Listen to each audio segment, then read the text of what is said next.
Hello, আসসালামু আলাইকুম। কী অবস্থা সবার? আশা করি সকলে ভালো আছো। আজকে আমরা কোড ফোর্সেসের DF3 এর একটা কোশ্চেন সলভ করতে যাচ্ছি।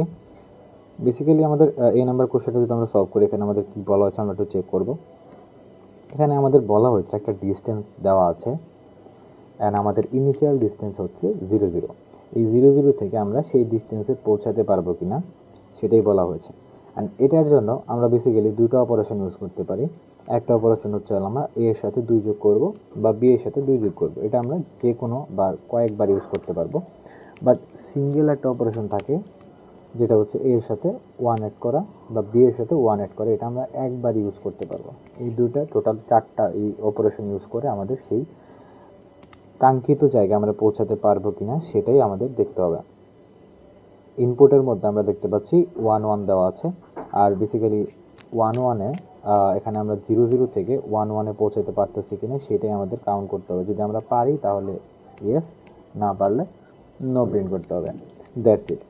তো বেসিক্যালি এই জায়গায় আমরা একটু চেক করি যে মানে এই প্রবলেম সলভ করার যে অ্যাপ্রোচটা সেটা যদি আমরা একটু আলোচনা করি, সে এখানে আমাদের কি ট্রিকি কোশ্চেন করা হয়েছে বা এখানে আমরা কি ক্লু বের করতে পারি। তো এখানে একটা প্যারামিটার আমরা ধরতে পারি, সেটা হচ্ছে যে একটু খেয়াল করলে দেখতে পারবো যে যেখানে আমাদের অড নাম্বার আছে সেটাই আমাদের নো প্রিন্ট হচ্ছে। মানে আমাদের এক্স ওয়াই এই দুইটা নাম্বারের মধ্যে যদি দুইটাই অড থাকে তাহলে নো প্রিন্ট হচ্ছে, যদি দুইটার মধ্যে যে কোনো একটা ইভেন থাকে তাহলে আমাদের ইয়েস প্রিন্ট হচ্ছে। দ্যাট মিনস এই জায়গায় আমরা কাউন্ট করতে পারি। লাইক আমরা এক্স ওয়াইয়ের মধ্যে যদি কোনোটা ইভেন থাকে তাহলে আমরা কাউন্ট প্লাস প্লাস করতে পারি। তাহলে কাউন্টের মান যদি আমাদের 1-এর বেশি হয় বা 1 হয় তাহলে আমরা ইয়েস প্রিন্ট করে দেবো। বা আমরা এখানে একটা ফ্ল্যাগ ইউজ করতে পারি, লাইক প্যারামিটার টাইপ, যে আমাদের ফ্ল্যাগ ইউজ করতেছি, ফ্ল্যাগ ইয়েস হলে আমরা ইয়েস প্রিন্ট করবো। তো আমরা চেক করি, তো আমরা ফ্ল্যাগ দিয়েই করবো। ফ্ল্যাগ দিয়ে করাটাই আই থিঙ্ক বেটার হবে। তো আমরা কোডে চলে যাই। আপাতত আমরা আমাদের টেস্ট কেস ইনপুট নিয়ে নিই। টেস্ট কেসের পরে আমরা ইনপুট নেব এক্স অ্যান্ড ওয়াই।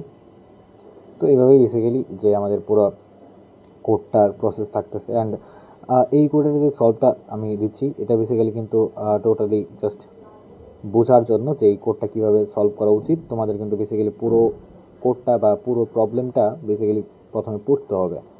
যাই হোক, তো আমরা চেক করতেছি এই জায়গায় যে ইভেন নাম্বার নাকি অড নাম্বার। তো বেসিক্যালি ইভেন চেক করতেছি, অ্যান্ড আমরা এখানে একটা বুল প্যারামিটার নিয়ে নিচ্ছি, আই মিন অপারেটর, যেটা দিয়ে আমরা চেক করবো ইয়েস ট্রু অর ফলস।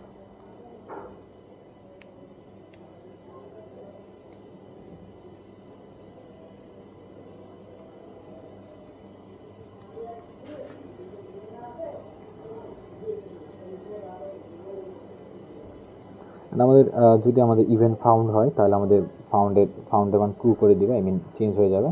তো আমাদের কাজ শেষ। এখন আমরা জাস্ট প্রিন্ট করে দেবো, যদি নট ফাউন্ড হয় তাহলে নো, আর যদি ফাউন্ড হয় তাহলে ইয়েস। জাস্ট এইটুকুই ছিল এই প্রবলেমটা, এর বাইরে কিছু না, খুব একটা কঠিনও ছিল না আই গেস।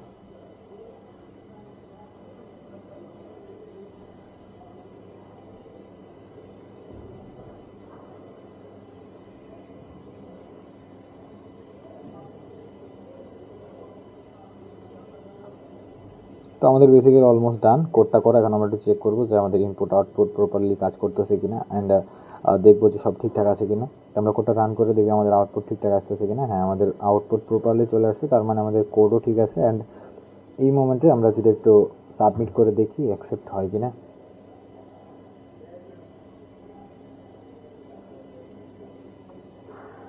তো আমাদের প্রবলেম ছিল এ নাম্বার প্রবলেমটা, অ্যান্ড আমরা সাবমিট করতেছি।